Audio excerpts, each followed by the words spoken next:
안녕하세요. 네.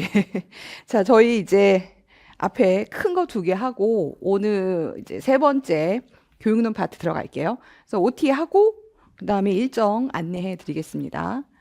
그래서 원래는 이틀 전에 개강을 해야 되는데 제가 일정이 있어서 이틀 후 오늘부터 개강을 했고 뭐 3월 달 말까지 해서 쭉 수요일 금요일로 챕터별로 쭉 진행을 해요. 근데 이제 앞에서 말씀을 드리긴 했는데 교육과정 문제가 작년에 워낙에 이상하게 이런 경향은 없는 부분이긴 하지만 어쨌든 이상하게 많이 나와서 뭐 이제 그분들이 출제를 안 하시면은 원상복귀가 되겠지만 만약에 이제 출제위원단이 동일하게 될 경우에는 작년보다는 조금 줄이시겠죠. 어쨌든 간에 교육과정 파트 쪽에 문제가 작년의 경향이 나온다라고 치면, 근데 이쁘긴 하지만, 그럼 이제 교육과정을 조금 일찍 보셔야 해서, 저희도 잘라서 보려고 여기서 이렇게 쭉 잘라서, 오늘은 뭐 교육과정 좀 보시면 총론 정도 좀 보고, 다음 주 수요일 날에 이제 중학교에 있는 기술적 과정 좀 같이 수업 때 보고 이게 교육과정이 문서를 그냥 읽는 거고 이게 좀 중요해요. 이런 표시만 하는 거라서 한꺼번에 하면은 읽는 저도 힘들어요. 이게 쭉 그냥 페이지 저 그거 정리했더니 한 100페이지쯤 되더라고요. 막 이래서 그래서 고등학교 기가하고 이렇게 하나씩 해서 매 회차별로 해서 쭉 그렇게 나눠서 볼게요. 원래는 하루 그냥 회차에 한번 쭉 봤는데 나눠서 보고 선생님들은 보실 때 저희 총론 보고 오늘 총론 보고 수요일 날 중학교 기가가 제일 양이 많거든요. 이제 그거 보기 전에 총론 한 번 더 보고 오고 이거 일종의 누적이긴 해요. 그래서 익숙하게 한번 보시면 그거를 이제 4월에도 비슷하게 하세요. 일주일에 한 번은 총론을 보고 그 다음에는 중학교 기가를 보고 그 다음에 고등학교 기가를 보고 고등학교의 뭐 생활과학 탐구를 보고 이런 식으로 쭉쭉쭉쭉 해서 자주 좀 보시면서 표시를 좀 해놓으시면 어떨까? 그리고 이제 시간이 되시면은 이제 슬슬 교과서도 이제 정리를 저희가 읍파트하고 식파트는 했으니까 정리 안 하신 분들은 같이 정리하면서 이제 교육과정에 있던 요 내용이 기가에 있던 내용이 이제 교과서에 어떻게 들어갔는지 이런 식으로 연계를 하시면 좋거든요. 그래서 좀 일찍 봅시다. 일찍 보는 셈 친다라고 생각하시면 돼요. 그래서 뭐 챕터 1, 2가 이제 1회차, 2회차에 들어가 있긴 하지만 교육과정은 그냥 쭉 연속적으로 본다고 생각하시면 돼요. 그래서 저희 가정과 교육학, 뭐 교육론 쪽 내용, 교과교육학 내용은 사실은 국가교육과는 그렇게 크지 않았거든요. 여기 많아야 뭐 두 문제, 뭐 보통은 하위 한 1점, 2점짜리로 여러 군데 쪼개져 있었거든요. 근데 갑자기 하여튼 작년 이상한 기출입니다. 대부분은 수업 모형이 나왔고 여기가 그래도 한 25점에서 한 20, 저희가 좀 여기서 기출이 좀 많아요.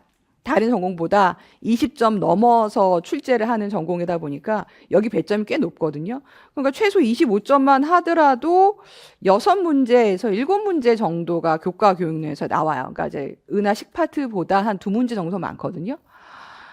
그러면은 한 뭐 6문제에서 한 8문제 사이 정도가 나온다면 한 문제에서 뭐 한 1.5문제 정도 여기 있고 나머지 5문제 이상 정도는 여기 있어요. 그럼 이제 수업 모형에서 최소 2개에서 3개, 평가도 1개에서 2개, 교과 철학이 1개, 이런 식으로 보통 나오거든요. 그러니까 전반적인 비율이 그래요. 그러니까 이거를 출제하시는 분들이 꼭 맞춰야 한다라는 그 강제 조건은 없지만 이게 공부의 양이거든요. 수업 모형 훨씬 많고 이런 것들이 있어서 이렇게 출제를 해주시는 게 보편적이었는데 작년에 이제 수업 모형도 2개가 나왔는데 하나는 일부 나오고, 하나도, 원탁 토익밖에 안 나오고 해서 애매하고, 평가도 4점 아니고 한 2점 정도 나오고 그래서, 여기를 다 버려요. 수업 모형하고 평가를 다 버리고 일로 갔으니까. 이제 요게 이제 그 밸런스가 너무 많이 깨져서, 선생님들이 많이 화를 냈던 시기긴 합니다. 잘 이게 균형이 다시 돌아왔으면 좋겠어요. 그래서 여기 중에서 이제 제일 어려워하시는 게 교과 철학 파트가 제일 어렵죠. 뭐 작년에 새 교과 새 전공서 나오면서 내용들 부분에서 쉽지 않으니까 철학이잖아요. 그래서 이런 것들이 좀 어렵고 국가교육과정은 큰 골자만 좀 보려고 했는데 갑자기 세부 외우는 그런 방식이 돼서 좀 어려워졌고 좀 그런 파트들이 좀 있어요. 그래서 기존에 있던 경향대로 이제 수업 모형 평가 쪽을 이제 중점으로 보시긴 하되 혹시 모르니까 지금부터 준비하시는 분들은 교육과정까지 같이 그 스케줄 안에 어떻게든 넣는다고 생각하시는 게 좀 안전하세요. 그래서 가정과 교육론 책은 새로 쓰는 가정과 교육론 책 해서 이제 작년에 신간이 나왔고 올해 뭐 별다르게 신간이 나오지는 않을 거예요. 그래서 요거 예전 거는 다른 색이었을 거 아마 흰색인가 그랬을 텐데 그거는 이제 옛날 거니까 이제 작년 합격생 선생님들과 책을 사시더라도 초록색으로 사셔야 되는 것 아니면 지금 사시는 이 책이 없으신 분은 이 초록색 책이 개정이 되면서 그 교과 철학 파트가 조금 더 들어갔어요. 그리고 백워드가 이제 그 백워드 템플릿이 두 번째 게 들어갔고 지금 오늘 제가 이제 백워드 말고 이제 개념 중심 교육과정 하나 더 드리긴 했는데 그것 쪽으로 만약에 개정판이 나오게 된다면은 뭐 이쪽 교재가 얘가 1호 개정으로 가정과 수업 방법과 수업 실현 요 책도 같은 분들이 쓰시긴 했지만 요 책이 개정이 된다면 이제 이 개정하고 뭐 이제 그런 그 교육과정 설계 쪽 내용이 새로 들어갈 수 있을까 싶긴 한데 아직은 이게 교재가 아직 나오진 않았습니다. 나오면 말씀을 드릴게요. 그래서 그런 부분이 좀 있어요. 그래서 일단은 뭐 요 책 정도, 요거 한 권 정도는 쭉 좀 내용을 읽으실 때 도움이 되실 거예요. 그래서 아까 말씀드린 것처럼 뭐 하버마스 브라운 뭐 보빗 하버부에서 작년 문제도 이게 하버부 문제가 아주 어렵게 나올 해가 있고 아주 쉽게 나온 해가 있거든요. 아주 쉽게 나온 해는 그냥 표 그대로 나오는 거. 작년 표 그대로 나왔어요. 그냥 외우면 답이 맞아요. 그래 나왔고 그 이제 26년이 그렇다면 25년하고 24년 문제를 보시면 굉장히 어렵게 나왔어요. 그걸 기반으로 해서 이 내용들을 잘 섞어야 하는 부분이 있어서 어렵게 나왔어요. 근데 어쨌든 간에 그 하버부라고 하는 합격하신 선생님들 말씀하시는 그 표를 외워야 돼요. 외워야 됩니다. 그래서 합격 그 수기해 주신 분이 뭐 그쵸 앞글자 따서 외우고 뭐 청킹도 하시고 뭐 하여튼 수단과 방법을 가리지 말고 외우는 거다. 외우는 거니까 외울 준비를 해라. 지금 외워라는 아니라도 일단 외울 준비를 해야 할 것 중에 하나예요. 그 다음에 설계 모형이 거의 뭐 ADDI, 뭐 디겐캐리, 어셔, 뭐 ARCS 이런 것들이 있는데 작년에 이제 어셔가 모형이 일부가 나왔죠. 오랜만에 설계 모형이 나온 거예요. 사실은 기초교양 나중에 보시면 그렇게 되고 매체는 그쵸 이제 에듀테크 때문에 이제 좀 보고는 있긴 한데 네. 요쪽 매체가 아직은 문제화되지는 않고 있는데 뭐 보실 수 있고 수업 모형에서는 뭐 실천적 문제집, 협동학습, 뭐 토의 50회에서 기출 문제가 엄청 많아요. 그래서 기출 문제 안에서 거의 도는데 작년에 딸랑 2개만 네 메이커 교육에서 디자인 싱킹 모형 하나 그것도 단계 중에 일부 하나 나오고 원탁 토의만 나왔기 때문에 합치면은 3점인가요? 뭐 그밖에 안 나와서 굉장히 이례적이었죠. 평가도 수행평가 중에 일부 하나 나와서 특이한 해였어요. 그래서 뭐 보통은 보편적으로는 이렇게 나온다고 생각하시면 돼요.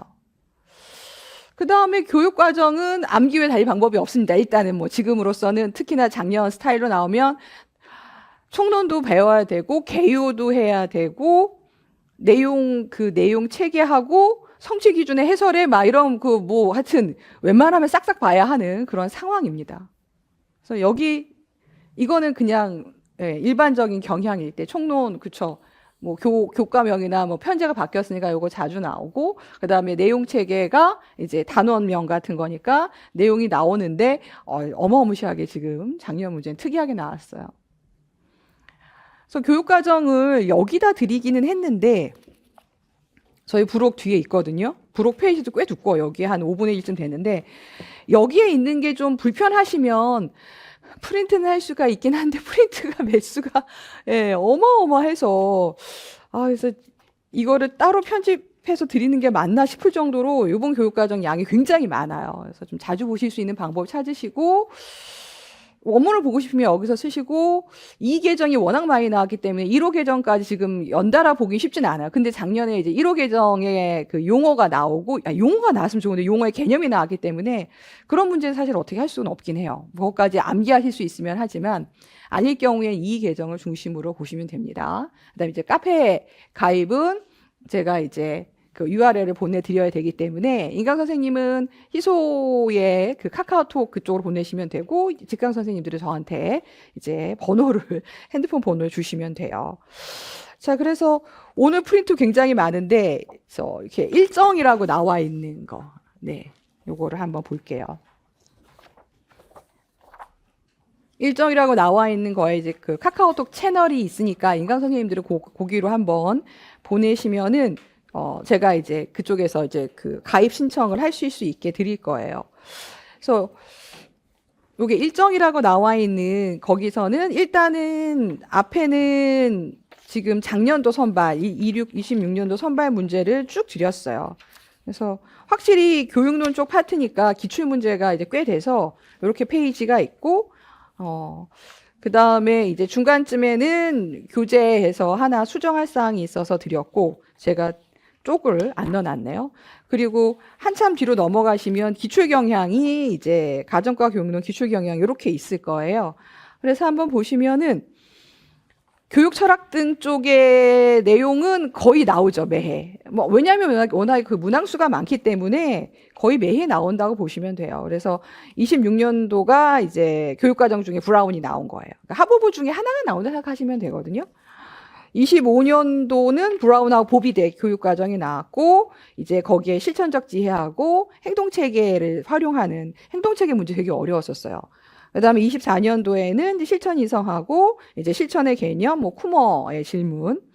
23년도에는 가정학 사명이 나오고 또 실천의 의미도 나오고 22년도에도 이제 행동체계하고 또 쿠머 질문이 나오고 21년도에 하버마스 행동체계에서 그다음 쭉 내려보시면 보비 브라운 뭐 하버마스 쭉 나와요. 그래서 나올 게 나오는구나. 나올 게 나오는구나 생각하시면 돼요. 물론 안 나오는 해도 있어요. 예, 간혹가다 이제 안 나온 그거 출제 안 하고 오히려 수업 모형하고 평가를 더 많이 내는 해도 있거든요. 근데 어쨌든 간에 예, 뭐 여기서 크게 벗어나지는 않으니까 하버보다 이런 생각하고 외우시면 되고 그다음 교수 설계 모양은 보시는 것처럼 어셔가 이제 작년에 나오고 24년도에 이제 간해에 이제 그 수업 설계 관련된 거 나오고 23년도에 메이거의 학습 목표 22년도에 백워드가 다시 한번 나오고 나서는 사실은 몇 년 동안 백워드 설계 쪽이 안 나오다가 작년 문제 백워드는 아닌데 이제 개념 중심 교수 설계 모형이 나왔어요. 네. 근데 보면서 제가 이거는 저희 전공서도 없고 저희 논문도 없었는데 그냥 교육과정 논문이었거든요. 그래서 그걸로 내서 조금 마음이 아팠어요. 좀 대비할 수 없게 나오다 보니까. 그다음에 이제 수업 모형에서는 이제 뭐 실천적 문제 중심이 이제 하버부가 좀 덜 나오면 실천적 문제 중심 모형이 나오고 협동학습은 지금 22년도, 21년도 나오고 지금 조금 뜸해요. 그래서 지금 뜸합니다. 이렇게 말씀드려요. 그러면 쉬운 문제 나올 수가 있으니까. 토의법도 보면은 22년도까지 뜸하다가 작년에 원탁 토의가 나왔고 기타 모형이라고 드리긴 하는데 26년도 지금 문제는 주제 중심 프로젝트라고 해서 요거는 융합 교육할 때 교육 과정에 있던 내용이에요. 교육 과정에 있던 내용이고 디자인 싱킹 모형은 25년도 메이커 교육 모형 중에 이제 하위 모형 중에 하나예요. 그걸로 그러니까 메이커 교육 쪽을 하시면 디자인 싱킹 모형을 그냥 같이 하셨던 거고 생각보다 프로젝트가 출제하면 쉬워요. 그래서 그냥 주는 문제처럼 점수를 주는 문제처럼 나오고요. 24년도에 탐구학습도 예전 탐구학습의 중복이고 PBL도 16년도 PBL 나온 거 중복이고 그다음에 23년부터 한 그 20년도까지 20부터 한 23년 한 3, 4년까지 창의적인 사고 기법들이 한동안 쭉 나왔어요. 그래서 보시면은 이렇게 아래로 세로로 보시면 그런데 가로로 보시면은 이렇게 뭐 지금 25년도에 뭐 두 문제, 근데 두 문제지만 배점은 큰 거. 4.4점 이렇게 뭐 24년도에는 이제 실천적 문제 중 탐구 PBL에서 한 세 문제. 그러니까 수업 모형 쪽이 워낙에 많이 나와야 하거든요. 근데 이제 26년도에 아까 말씀드린 것처럼 원탁 도의하고 디자인 싱킹이 나왔고 지금 주제 중심 프로젝트 같은 경우에는 교육과정 문제예요. 예. 교과 교육학에 있는 문제는 아니에요. 이런 식으로 해서 좀 특이한 해였어요. 그 다음에 평가 쪽은 보시면은 서술형 평가 하면 서술형 평가 요소가 같이 나왔고 26년도에는 뭐 형성평가, 피드백, 그 아래 본 총괄평가, 교육과정상에 있는 성취 수준 이런 것들이 있고요.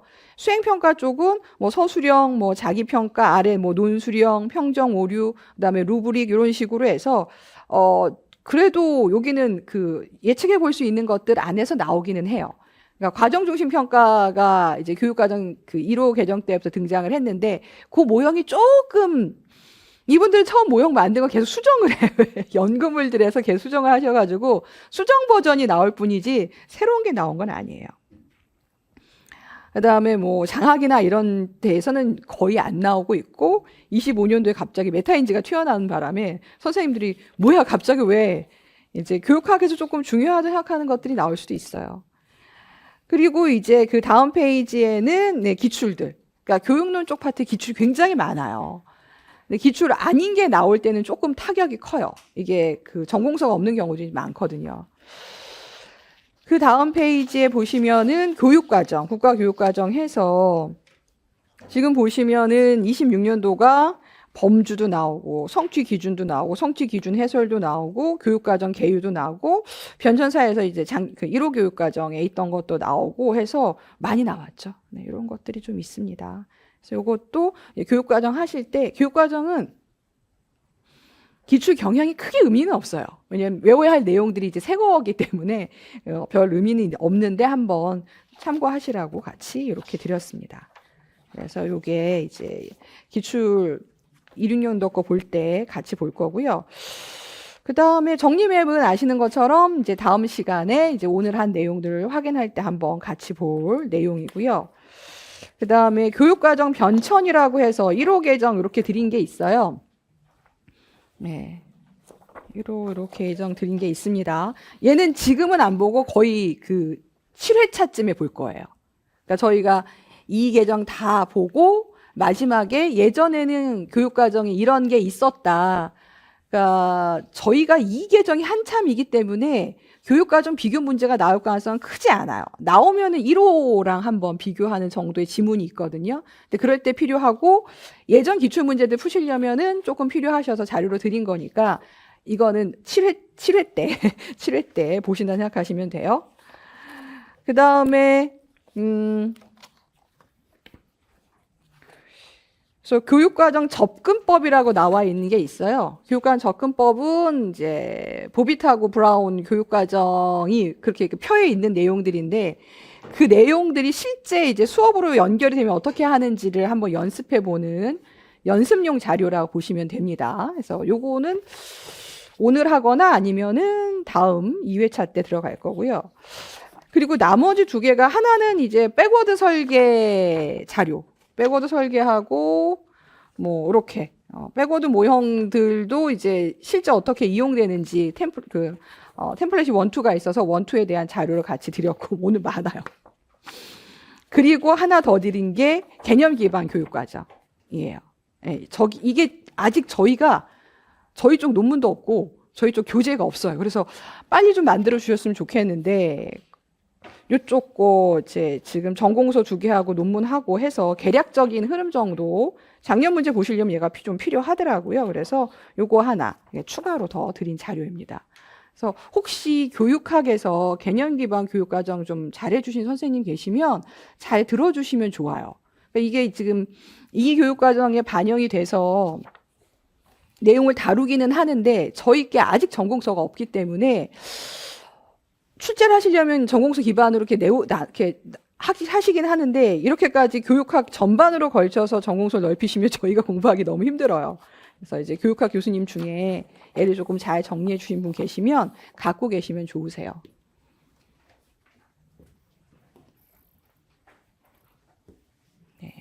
그래서 너무 많다. 얘는 닫아주시고.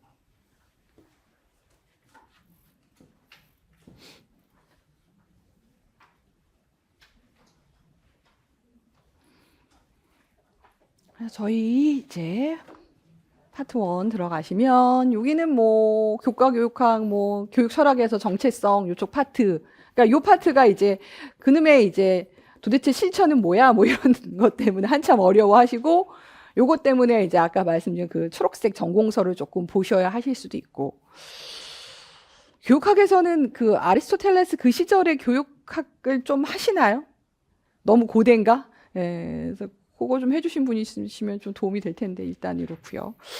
그 다음에 이제 저희 교재는 이제 교육과정 접근법 해서 이제 개발 접근법에서 학업부 쪽에서 이제 보비타와 브라운이 나오고 요 학교 교육과정 여기 뒤에 국가 교육과정이고 그 다음에 이제 백워드 설계 이렇게 정도 이렇게 있어요. 지금 현재 저희는요.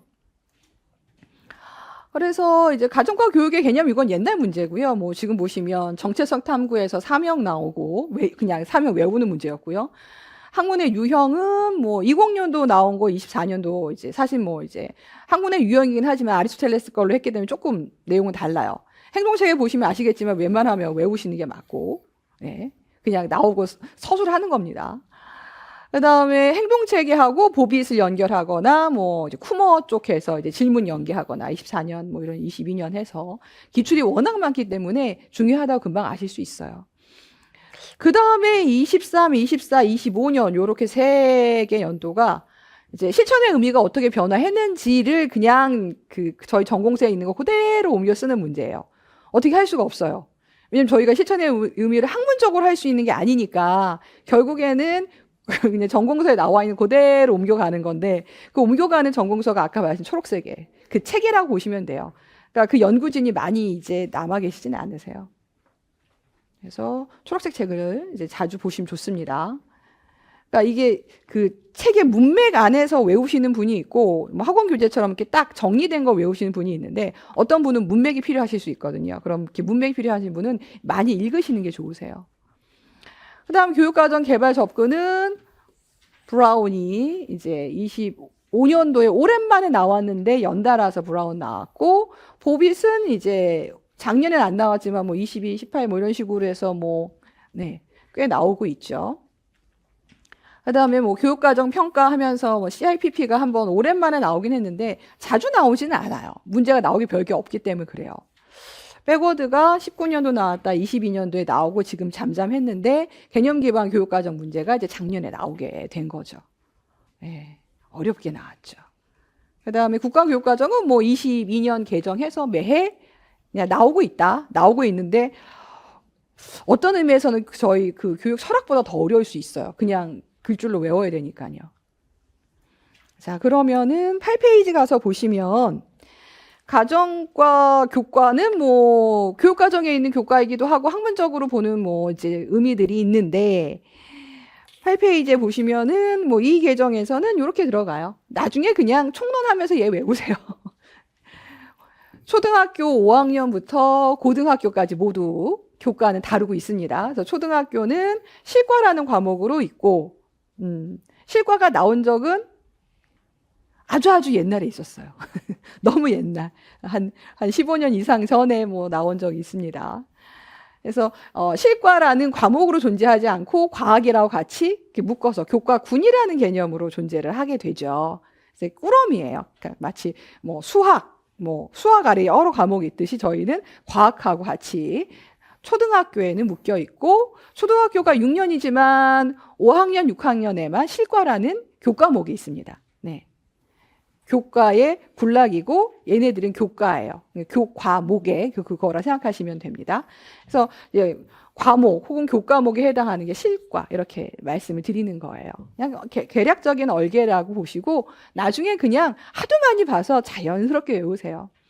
중학교는 통으로 3년이죠. 학년군으로 되어 있죠. 학년군입니다. 군이죠. 초등학교는 2년씩, 중학교 3년, 고등학교는 3년 통으로 이렇게 들어가고 선생님들이 경험했기 때문에 얘는 어렵진 않으실 거예요. 예전에 이게 다 1, 2, 3학년별로 잘려 있었잖아요. 그래서 중학교는 이제 기술적 가정 배우셨기 때문에 기술적 가정 잘 아실 거고 과학에다가 정보까지 묶여 있습니다. 이게 교과군이 어떨 때는 과학만 묶여 있고 어떨 때는 정보까지 묶여 있고 왔다 갔다 해요. 근데 그게 저희한테 중요하진 않아요. 뭐 1호 개정 때까지도 똑같이 정보랑 묶여 있었으니까요. 그래서 기술적 가정이고 중학교는 1, 2 교과서가 있게 되죠. 그 다음에 이제 고등학교는 편제가 많이 바뀌어서 저희가 이제 중학교까지는 공통교육과정이라고 해서 외우실 거예요.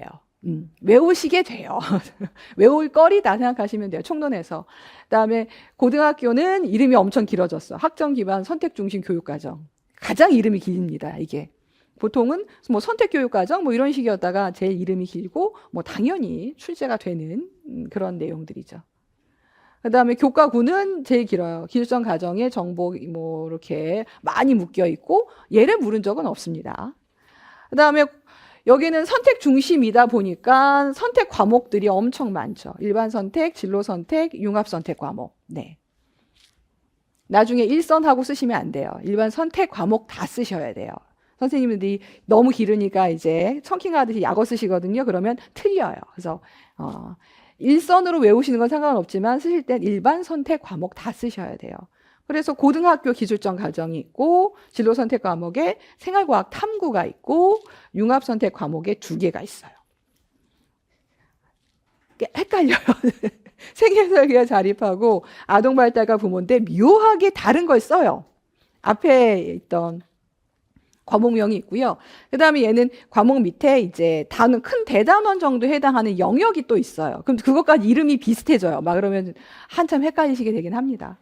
그냥 기술적 가정은 안 까먹으시더라고요. 뭐 중학교 때 배우시고 했던 거니까. 뭐 그렇게 큰 얼개. 그리고 오늘 총론을 한번 보고는 갈 겁니다. 이렇게 되어 있고 8페이지에는 예전 99년 추가니까 아주 옛날 논문에 지금은 절판이 되셨고 안 내실 것 같긴 한데 그 전공서에는 이제 소재본위하고 교육본위라고 하는 카테고리 분류가 있었어요. 근데 이 분류를 요즘은 안 쓰기는 하거든요. 그냥 그래 썼었다라는 정도예요. 그래서 브라운의 실천문제 중심 교육과정이 소개가 되기 전에는 주로 이제 소재본위 입장으로 많이 했었고 이제 브라운 개념이 등장을 하면서 소재본위하고 교육본위 입장이 2가지를 이제 그 시각적 논문을 정리하시면서 관점이 다르다라고 생각을 하신 건데 이걸 묻지는 않아요. 문제가 나오는 건 아니 걱정하지 마세요.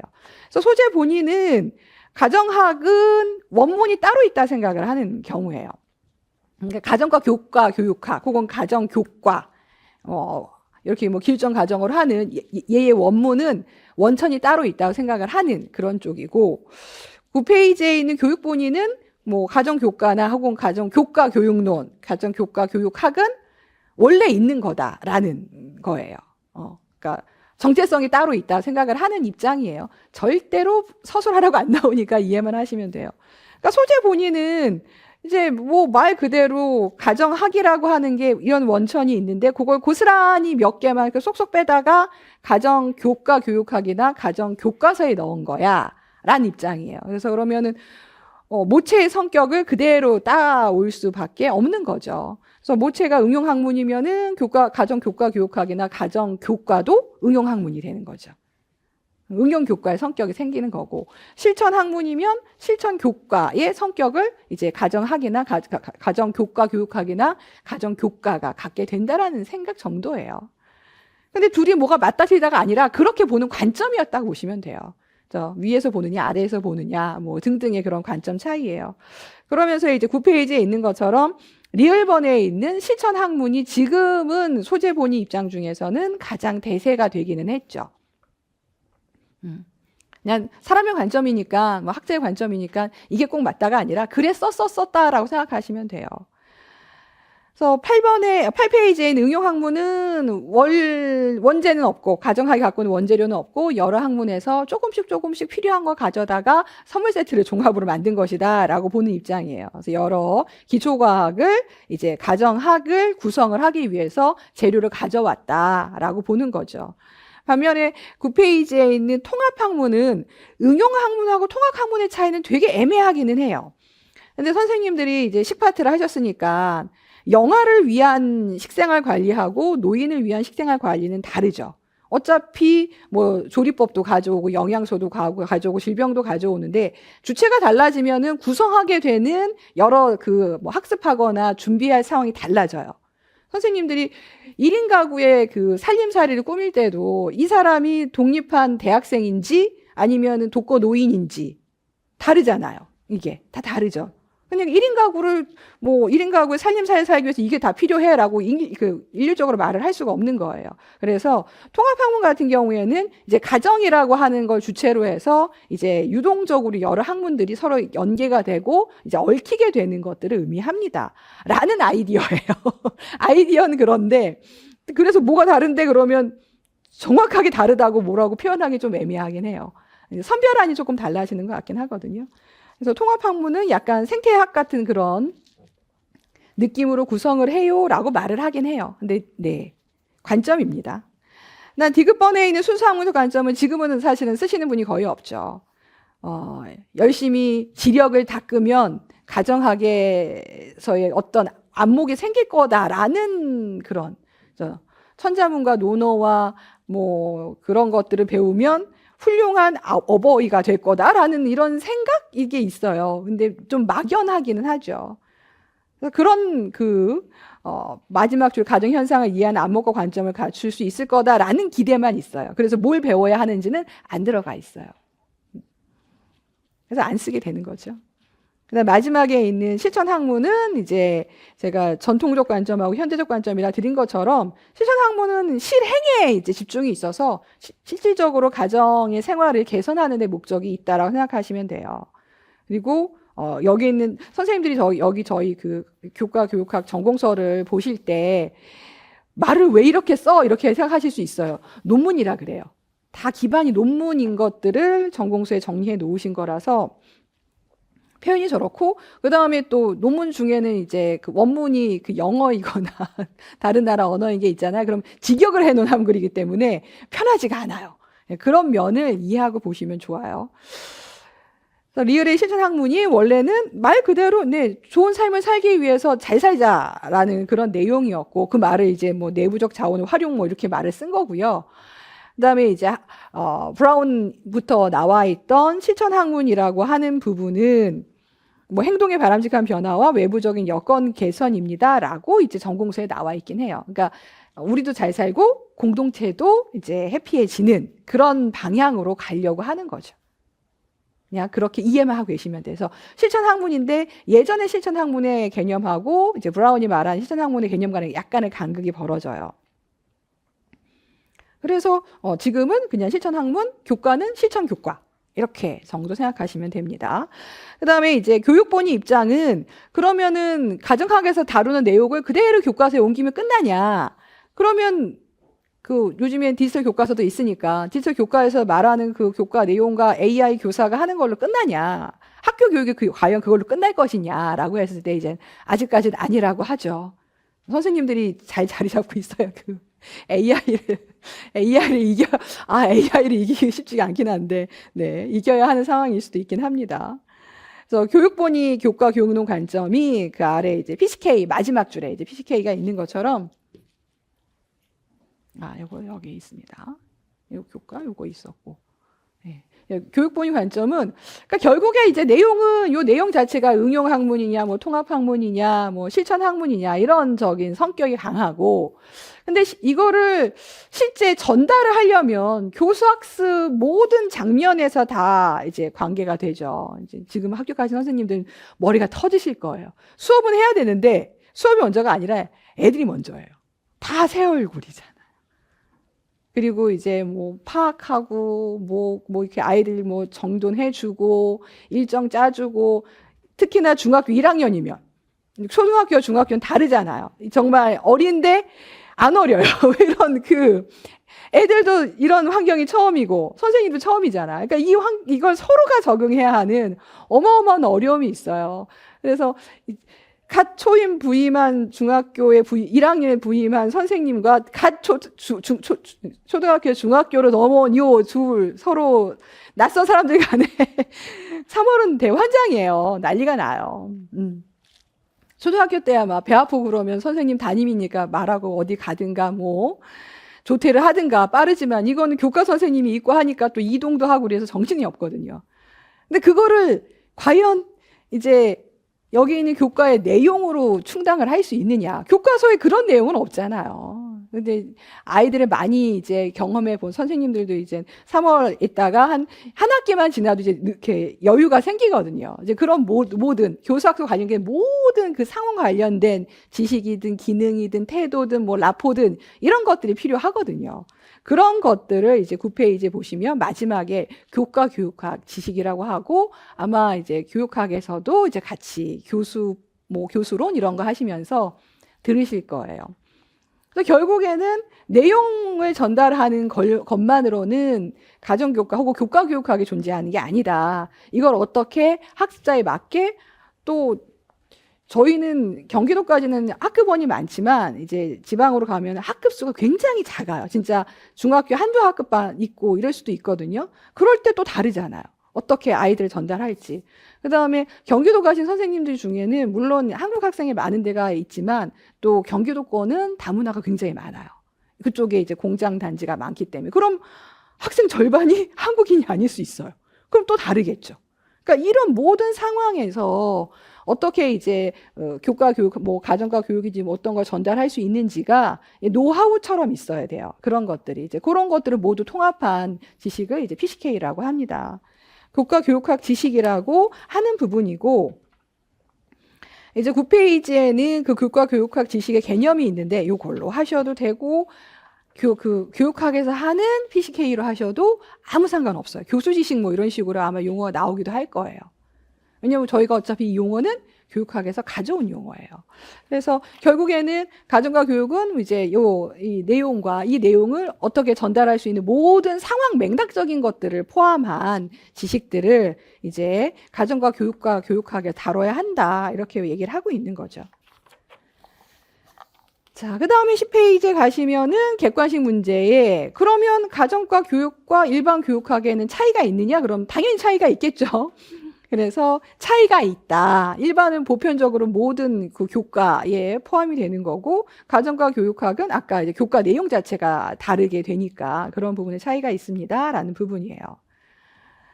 그 다음에 이제 그 아래 3번은 그러면은 그 내용이라는 것, 그쵸? 여기 가정학의 영역들이 있는데 이 내용이라는 게 뭘로 카테고리가 되어 하고 분류한 일본분의 체계가 있는데 딱히 의미는 없어요.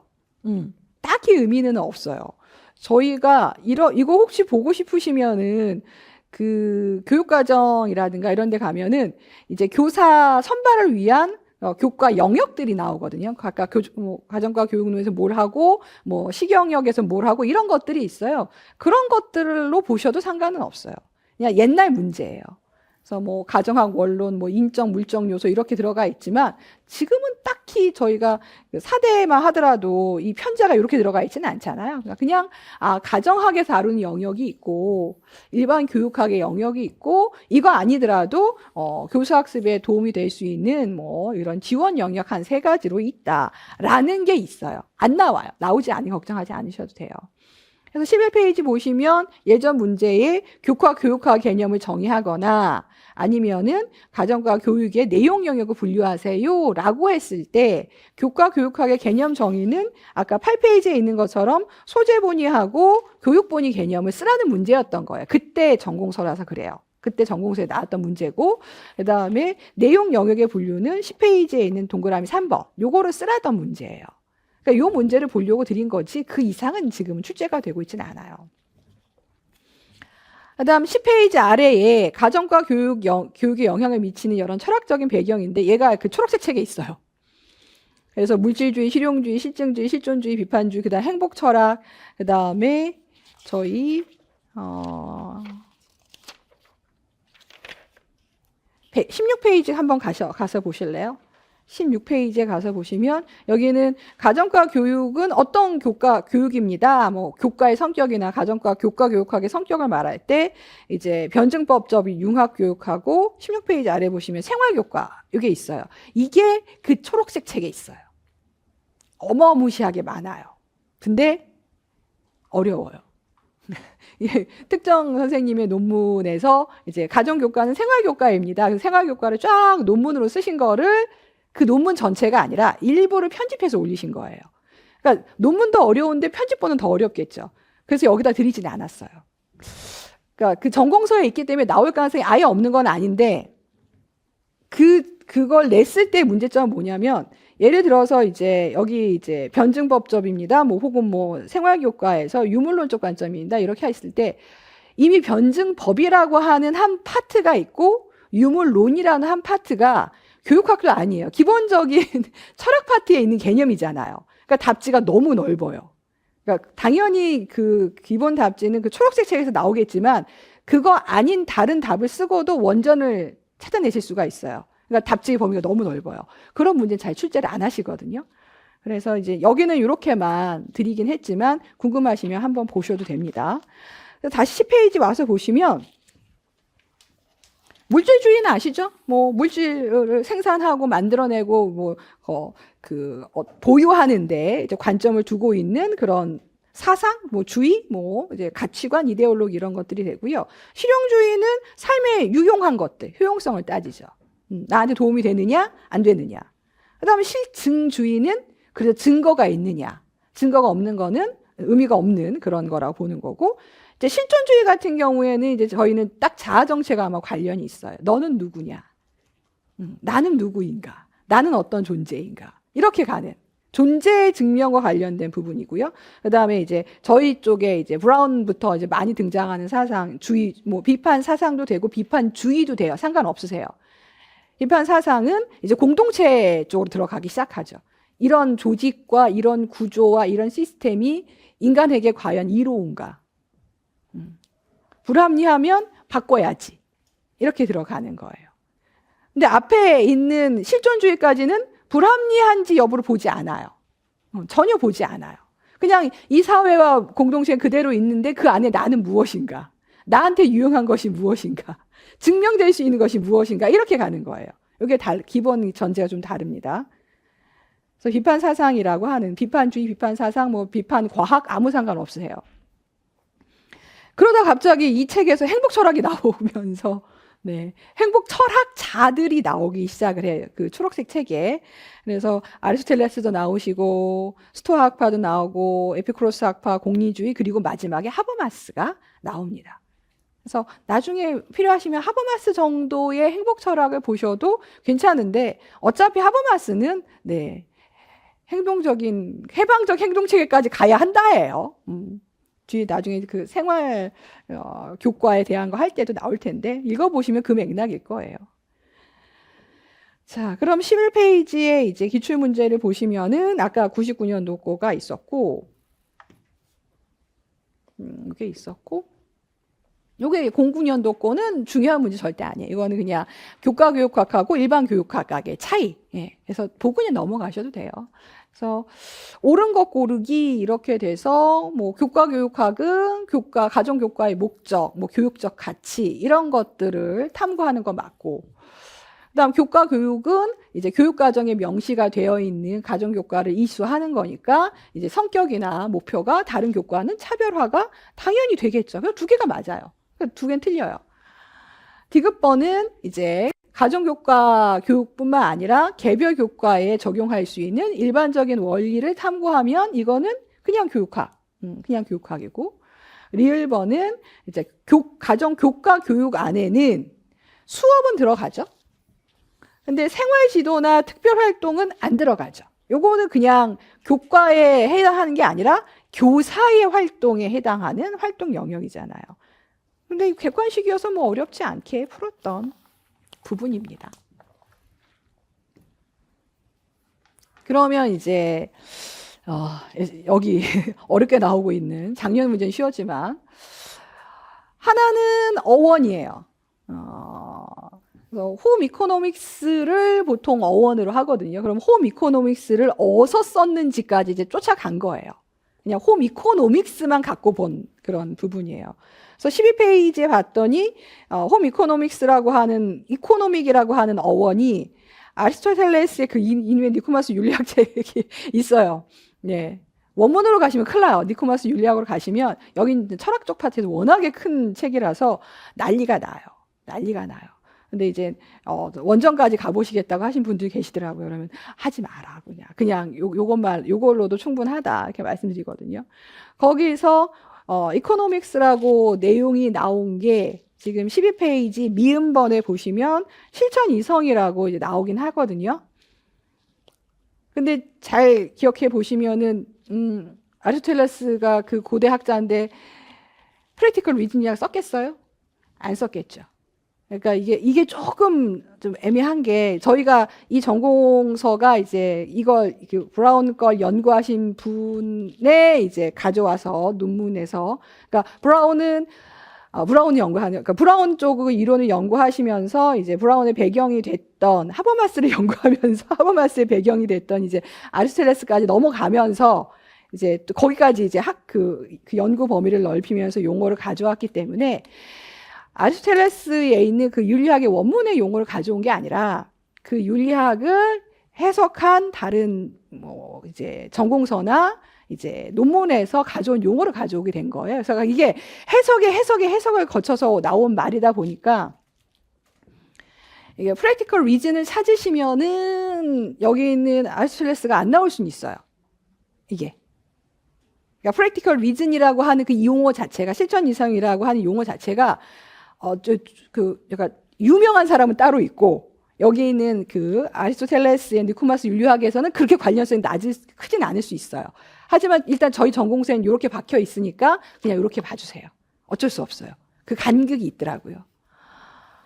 그래서 홈 이코노믹스 중에 이제 이코노믹스라고 하는 그 용어를 추적하다 보니까 그 12페이지에 있는 실천 이성에서 가족에 해당하는 그러니까 실천 이성이라고 이제 그 참고하신 책에는 있겠는데 이 말은 이제 인간을 위해서 좋은 것이 무엇인지 나쁜 것이 무엇인지 알아 참된 이치에 따라 행동하는 것입니다라고 이제 참고하신 전공서에 있었을 거예요.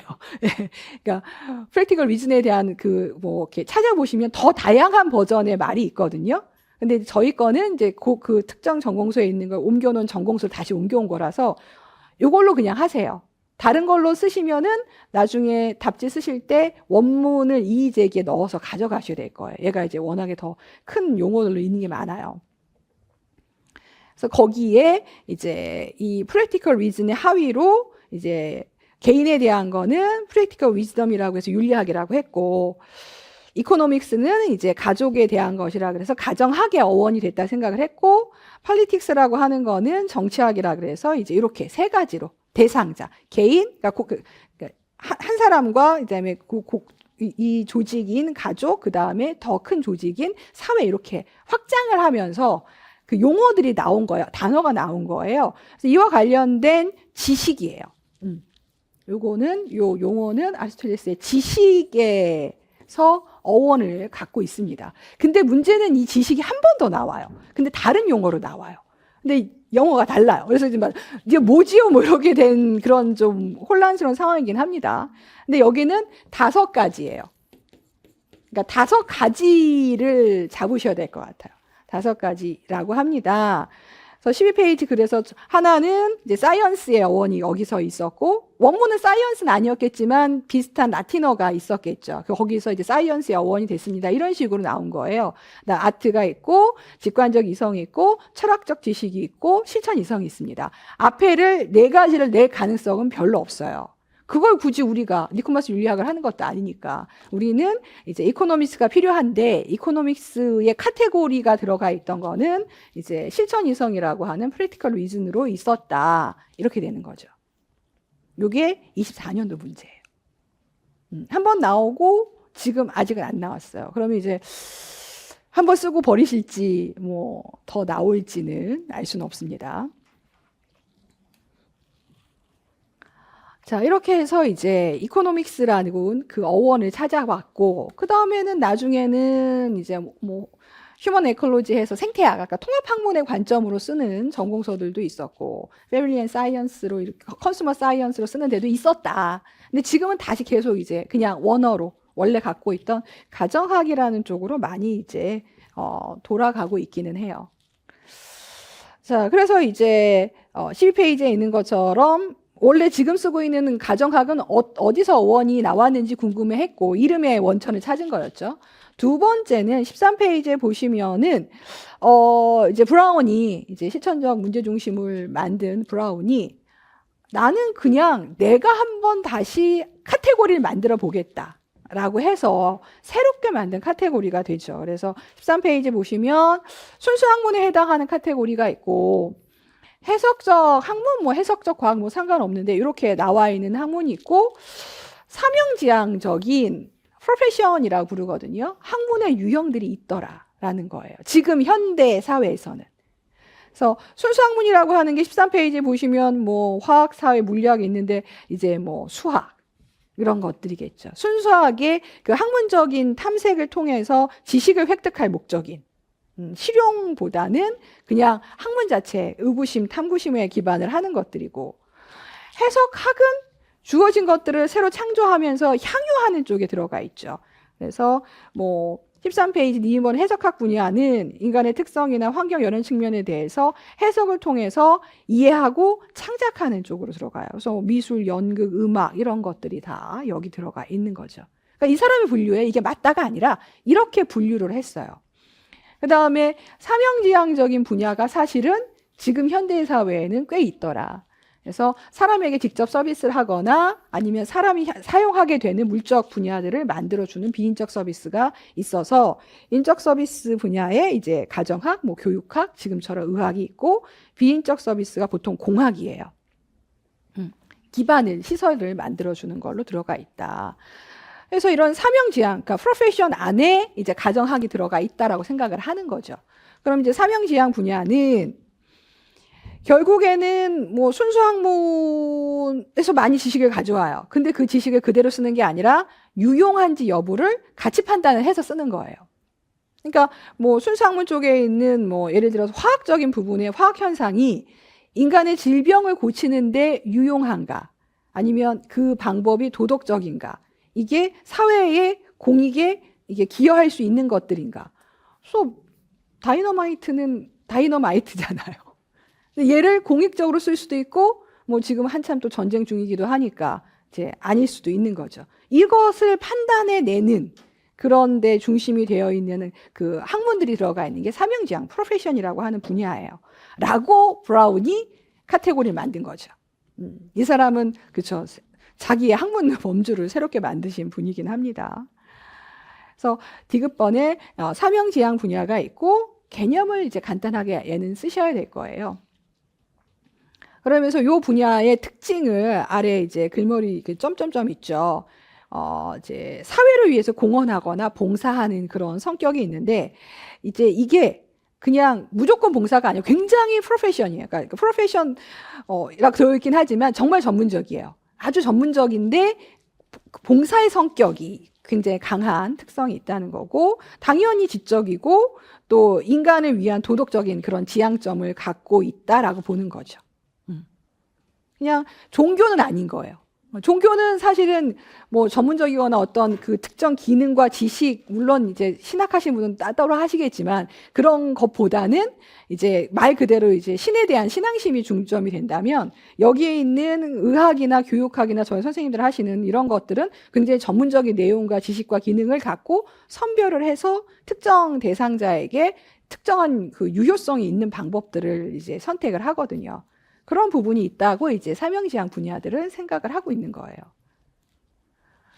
자, 13페이지 그 아래에는 그러면은 결국에 가정학도 사명지향 분야고 가정과 교육학도 사명지향 분야고 교과 입장에서도 가정교과도 여기 이제 사명지향 분야에 해당이 되는데 이제 가정학과 가정과 교육학의 구분을 이제 하나 해놓은 거예요. 왜냐하면은 이게 어떤 의미에서는 가정학은 원문이 되고 가정과 교육학은 이걸 응용한 교과 교육학에 해당이 되니까요.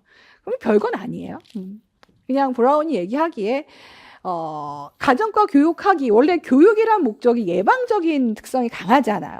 학습자를 성장을 시켜서 이제 사회에서 이제 어떤 그 능력과 잘 자리 잡게 해주는 부분이 있다 보니까 가정과 교육학은 이제 모든 영역의 문제라든가 일반적 문제에 대한 안목이라든가 능력을 배양해서 앞으로의 문제를 해결할 그런 차원이 크다면 가정학은 이제 특정 영역들이 있어요. 그러니까 지금처럼 그 고령화 1인 독거 노인 문제가 심각한 적이 없었고, 저출생 문제가 심각한 적이 없었고, 뭐 청년들의 고립이 이제 심각한 시대가 없었잖아요. 자, 그러면 그 문제를 해결하는 쪽으로 이제 학문이 더 이제 개발이 돼서 가능하면 그 문제를 해결하거나 치료할 수 있는 쪽으로 가게 되는 거예요. 그렇게 생각하시면 돼요. 그래서 이게 이제 전공서 표에 있어 드리긴 하지만 뭐 네, 크게 중요하진 않습니다. 그래서 이게 20년도 14페이지에 있는 거죠. 그래서 순수 학문 있고 뭐 여기는 해석학 분야, 그러니까 분야로 쓰기도 하고 학문으로 쓰기도 하고 이게 네. 그래서 기억에 들어가는 거, 니은에 들어가는 거, 가정 교육학이 여기에 들어갑니다. 이렇게 그 모양을 잡아주고 14페이지에 보시면 기억에는 학문의 유형, 사명지향 분야, 뭐 사명 여기는 이렇게 학문 나오면 사명지향 학문으로 하셔도 상관은 없어요. 학문 타이틀 쓰고 있으면요. 그 다음에 니은에 해당하는 가정 교육학의 특성을 설명을 해라. 그래서 니은이 이제 아까 인적 서비스였으니까 그렇죠. 사람에게 도움이 되는 유용한 것들을 이제 인적 서비스를 제공하는 그런 쪽이다라고 쓰시면 돼요. 인적 서비스 분야에 해당한다. 왜냐하면 인적과 비인적으로 갈리잖아요. 그 다음에 실천적 문제. 그래서 추구하는 인간상은 여기서 실천적 지혜를 가진 사람 이렇게 나왔고, 요건 뒤에 그러니까 실천적 문제 중심 교육과정 할 때 볼 거고, 그 다음에 교육과정을 구성하는 중심은 실천적 문제라고 하는데 실천적 문제에 대한 이제 특성 쓰기 되어 있어서 29페이지에 있어요. 표시 드린 것처럼 29페이지에 가시면 이제 교육과정 개발 접근 중에서 실천적 문제 중심 접근 이런 식으로 그 초록색 책에 페이지가 구성이 되어 있어요. 그래서 그거 이제 쏙 해서 같이 드려서 그 답지는 하단에 이제 디귿번 보시면 실천적 문제의 성격하고 있는 거예요. 실천적 문제 성격이 이것만 있는 건 아닙니다. 더 있어요. 더 있는데 일단 그 초록색 전공서에는 이렇게 되어 있어서 아마 항구적 문제나 뭐 광의의 개념 뭐 여기서 두 가지 쓰는 거여서 항구적 특성하고 광의의 개념 쓰시면 될 것 같아요. 요게 이제 백워드가 한참 나왔을 때 만들어진 책이라서 그 성격을 갖고 있어요. 요거는 또 그때 가서 한번 더 보겠습니다.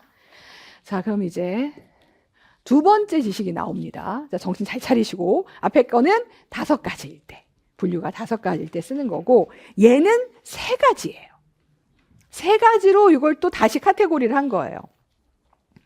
14페이지에 보시면 이것도 또 아리스토텔레스의 니코마스 윤리학 책에 있습니다. 네. 그러니까 요 내용이 이제 다른 그 초록색 책 말고 다른 또 유태민 교수님 책에 있던 걸 가져오시면서 섞였어요. 그래서 이거는 그 실천이라는 말이 어디서 나왔는지를 어원 찾기에서부터 나온 개념이에요. 지금 15페이지에 보시면 실천 의미의 변화에서 브라운께 쭉 있는데 있고 브라운께 쭉 있고 1번에 보시면 고대의 실천이란 의미는 고대 아리스토텔레스부터 해서 뭐 플라톤 등 있던 사람들의 실천은 3가지라고 생각을 한 거예요. 브라운의 지금 실천 의미의 변화온 브라운 박사 논문의 정리본입니다. 이렇게 생각하시면 돼요. 그래서 고대에는 이제 실천이란 선을 목적으로 하는 윤리적 행동, 그 다음에 정치적 활동, 그리고 실천적 지혜와 관련한 신중한 행동입니다. 라고 봤대요. 실천을. 그러면 요게 요 동그라미 1번이 고스란히 12페이지에 가시면 미음번이에요. 그래서 개인은 윤리학, 가족은 가정학, 사회는 정치학. 이렇게 되잖아요. 그 세트가 15페이지 가시면 선을 목적으로 하는 윤리적 행동, 정치적 활동, 그리고 실천적 지혜와 관련한 신중한 행동. 이렇게 들어가 있는 거예요. 이거 고스란히 옮겨가요. 고스란히 옮겨갑니다. 연결은 되지만 이제 카테고리는 좀 달라요. 여기 5개일 때 이렇게 들어가 있고 이렇게 말해서 결국에는 그렇죠. 여기서는 실천적 지혜와 관련된 신중한 행동에서 프락시스라고 얘기를 한 거예요. 실천적 지혜를 이제 반영해서 신중한 행동을 하는 이거를 실천이라고, 실천의 그 카테고리 3개 중에 이게 들어가 있던 거죠. 그래, 그러면 실천적 지혜는 이제 프락시스라고 하는 행동입니다. 실천적인 삶이라고 하는 이 신중한 행동을 할 수 있는 기반이 되는 지적인 덕, 혹은 어떤 책에는 지식이라고 나오기도 해요. 그래서 왜 지식이라고 해요? 막 하는데도 막 이게 워낙에 오래된 서적이다 보니까 어디는 지적덕, 어디는 지력, 어디는 지식 이렇게 막 카테고리가 막 섞여 있어요. 일단 저희 거는 이렇게 쓰이긴 하지만 문제가 어떻게 나올지 모르기 때문에 실천적 지혜는 프락시스하고 세트예요. 그러니까 얘는 세트로 기억해 주세요. 아까 봤던 실천 이성은 세트는 아니에요. 걔는 그냥 5개 중에 하나의 카테고리고 얘는 프락시스하고 세트예요. 그래서 얘를 지적덕, 지력, 혹은 지혜, 하여튼 여러 가지 말들 너무 많이 불러서 뭐라고 하기 힘들어요. 카테고리 하기가. 근데 이렇게 2개가 세팅이 되면은 나머지 2개가 더 같이 분류가 되어 있는 거예요. 그래서 14페이지에 테오리아하고 포이에시스를 하는 것 뿐이에요. 그러니까 15페이지에 있죠. 테오리아하고 포이에시스하고 2개가 있죠.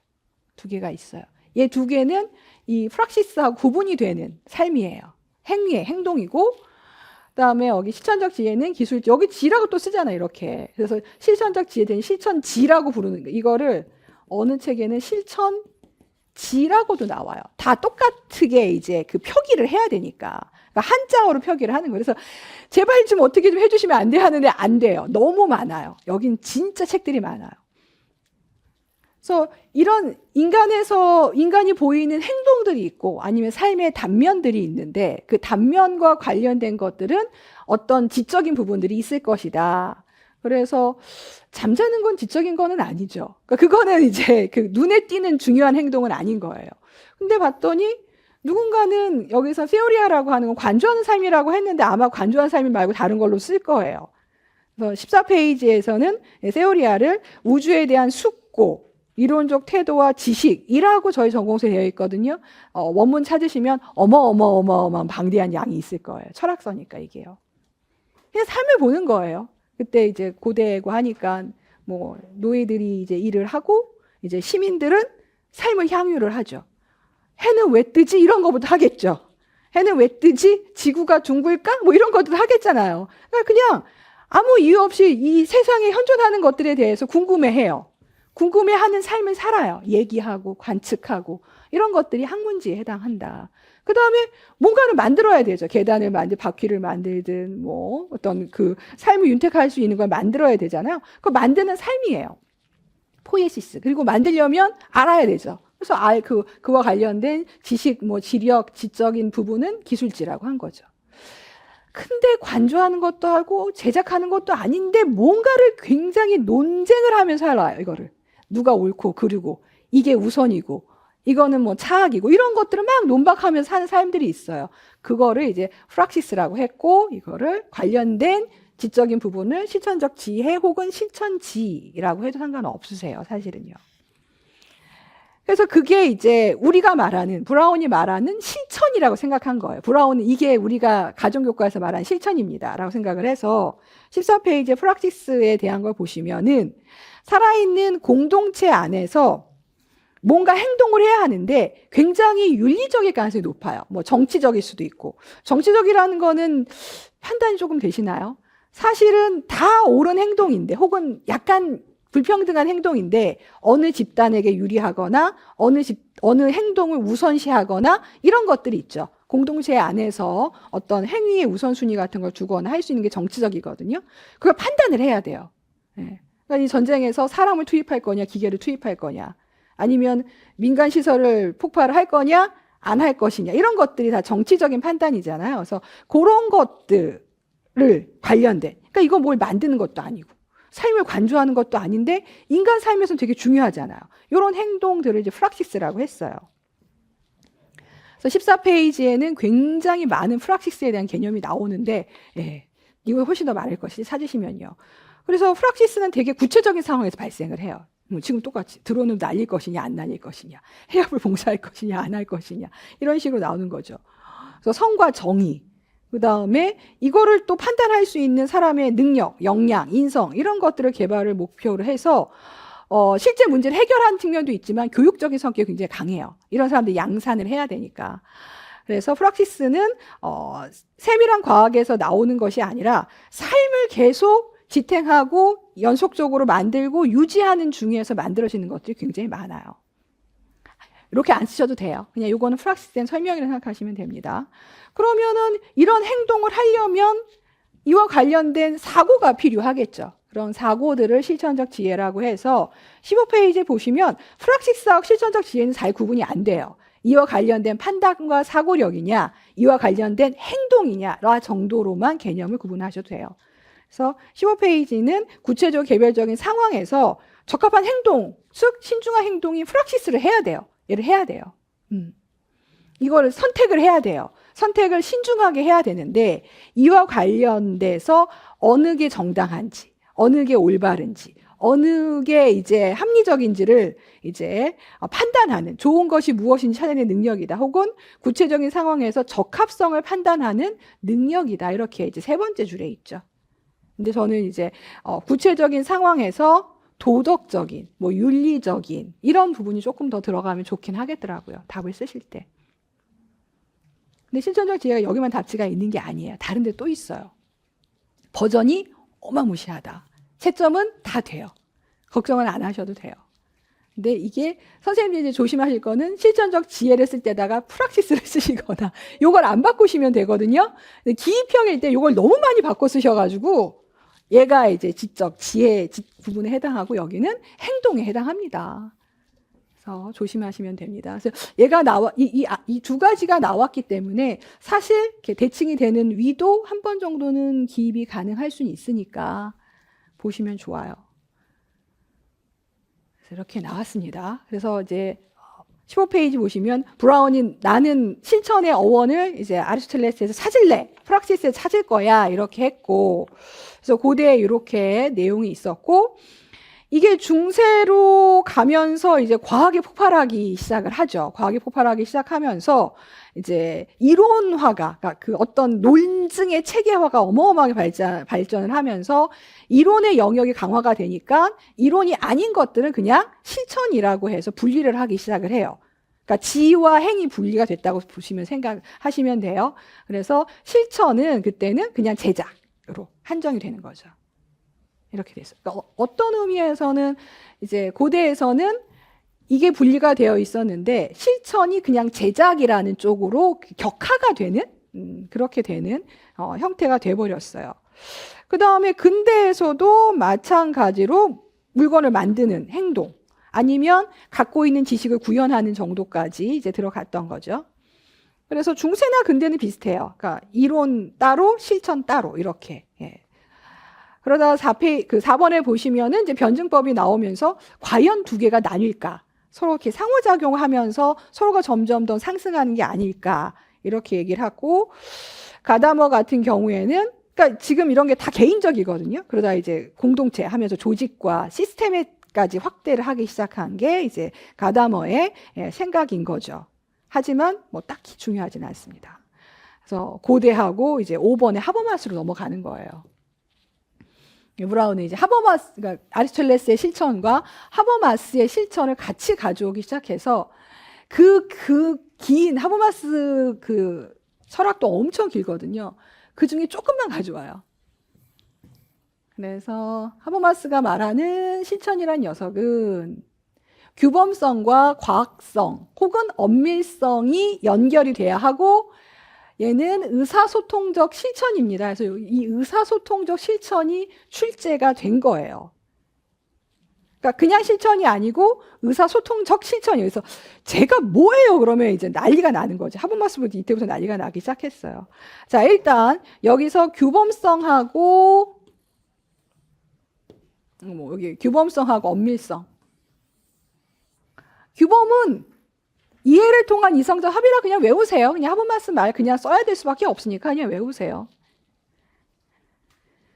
규범이 뭔지는 아시죠? 공동체에서 이제 통용이 되고 있는 일련의 규칙 같은 것들을 의미를 하는데 이게 이해가 돼야 하고 이성적이어야 돼요. 근데 사실 규범은 그런 속성이 없긴 해요. 규범은 그냥 공동체 다수가 따르는 거죠. 뭐, 그렇죠.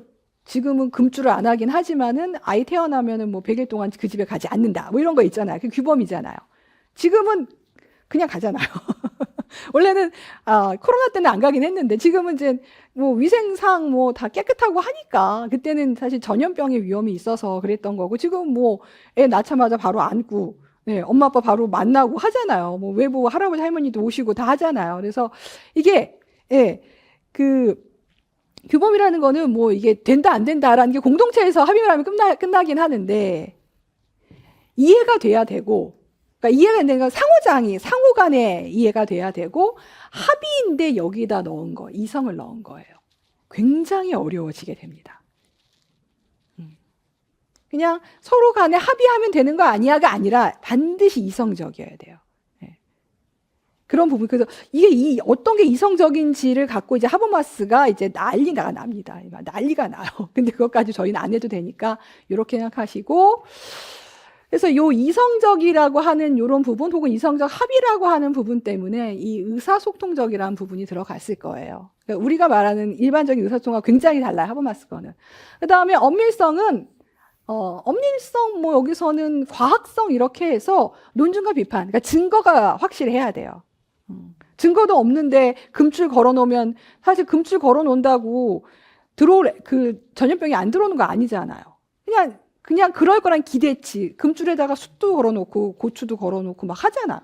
그거 걸어놓는다고 전염병이 안 들어오겠냐고요. 그러니까 사실 과학적으로 그 증거가 입증된 건 아니거든요. 심리적으로 그렇게 생각을 하는 거지. 근데 이 사람이 말한 실천이라 하면 근거가 반드시 있어야 돼요. 과학성이 있어야 된다고 보는 거죠. 나중에 그냥 외우시면 됩니다. 그래서 이제 브라운 이론이 나오는 그 프락시스라고 하는 실천이라고 하는 부분은 아까 봤던 이론과 실천의 분리는 아니다라고 보는 거예요.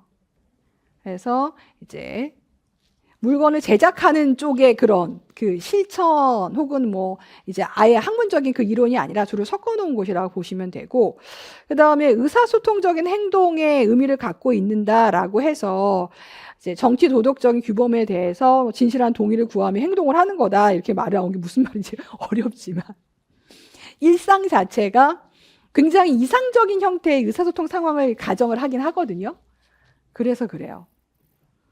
진짜 어려워요, 이거. 일단은 그냥 외워두시길 바라겠습니다. 그래서 이제 15페이지 하단에는 가정과 교육에서의 실천의 의미는 이제 요거는 이제 그 초록색 저자의 말입니다. 그래서 단지 제작이나 생산 활동, 즉 중세나 근대에 있던 생산 활동을 의미하는 게 아니라 진정한 이해를 통해서 현실 세계를 정의로운 세계로 변화시키고 선하고 주도적인 행동으로 그 의미를 확대할 필요가 있습니다. 라고 나오지만 외우지 마세요. 네. 그냥 맺은 말이에요. 맺은 말이 그렇다라고 보시면 돼요. 자, 지금은 요거 24년도 문제는 17페이지에 있어요. 그냥 그 문제 그대로예요. 그래서 가정교과가 홈 이코노믹스인데 이렇게 어원이 나왔다. 어원이 나왔는데 이거는 아리스토텔레스가 분류한 지식에 해당이 된다. 그러니까 홈 이코노믹스를 찾고자 하는 여정에서 5가지 지식이 나온 거예요. 예. 그러니까 그 카테고리에 이코노믹스가 있었을 뿐이에요. 그러면 가정학 혹은 가정교과가 해당하는 거는 이제 실천 이성에 해당한다. 그러니까 5개 카테고리 안에서 찾으면요. 그래서 실천 이성에 해당하고 여기 나오죠. 5가지로 해서. 여기 다시 practical reason 해서 실천 이성이 여기 들어가겠죠. 그렇죠? 그러니까 그 지문을 고스란히 가져와서 내신 문제니까 그 답지를 쓰는 게 제일 안전해요. 이렇게 하나가 있었고 그 다음에 이제 하버마스가 제시한 실천의 개념은 무엇인지 궁금합니다. 여기선 이제 하버마스가 나오죠. 하버마스는 도대체 실천을 뭐라고 한 거야? 봤더니 하버마스의 이론에서는 고대 실천은 아까 봤더니 practical reason은 규범성이 꽤 있다고 본 거예요. 이렇게 규범성. practical reason은 규범성이 있네. 신중한 행동을 해야 돼. 근데 그거는 이제 공동체를 위해서 좋고 나쁜 것을 구분할 수 있는 지식을 기반으로 신중한 행동을 하는 거야. 근데 이게 규범적이긴 하죠. 좋은 행동을 하는 거니까. 근데 그 행동이 과학적으로 입증이 된 행동이야? 과학적으로 합리적인 선택이야? 아까 금줄을 걸어 놓는 거는 규범인데 그 금줄이 진짜 효과가 있는 거야? 이렇게 묻는 거죠. 그래서 과학성은 결여가 되어 있다라고 판단을 했다라는 거죠. 그 지문이에요. 그래서 이제 과학성은 있으나 규범성이 결여가 되어 있는 한계점이 있으니까 이제 하버마스는 두 가지가 다 있는 실천을 원한다라는 거였죠. 17페이지의 그 말이요. 그래서 이제 기억은 그 해당하는 지식, 그래서 실천 이성 쓰고 실천 이성의 의미를 쓰는 거 24년도 문제입니다. 그다음에 니은은 니은의 의미 해서 이제 규범성의 의미를 쓰고 그 다음에 디귿에 들어갈 것 해서 이제 디귿은 이제 아까 말씀드렸듯이 규범성과 과학성을 조화시킨 의사소통적 실천이라고 하게 된 거죠. 그래서 디귿이 의사소통 혹은 의사소통적이 나왔던 거예요. 근데 이게 브라운이 말한 게 아니고 하버마스가 원한 거였어요. 근데 브라운이었으면 아마 해방적을 넣었을 거예요. 브라운의 입장에서는 해방적인데 하버마스의 입장에서는 의사소통적이었어요. 그게 왜 그런지를 이제 그 위에 또 같이 보면서 말씀을 드릴게요. 시간이 애매하긴 하다. 자, 일단 16페이지 변증법적 그 융합교육 이렇게 나오죠. 그러니까 결국에는 아까 저희가 잠깐 그 15페이지에 현대의 실천에서 해겔의 내용 같은 것을 보면 이제 같이 연결이 되거든요.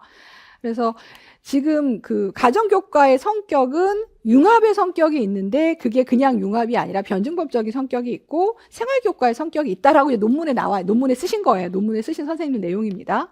그래서 변증법은 정반합. 흑도 아니고 백도 아니고 흑에서 백으로 가고 백에서 흑으로 가는 진짜 이런 느낌이 들어가 있죠. 옳고 그름이 고정되어 있지 않는 그런 상황입니다. 그런 특성이 이제 변증법인데 그런 특성이 가정교과 안에 있다라고 주장을 하고 계신 거예요.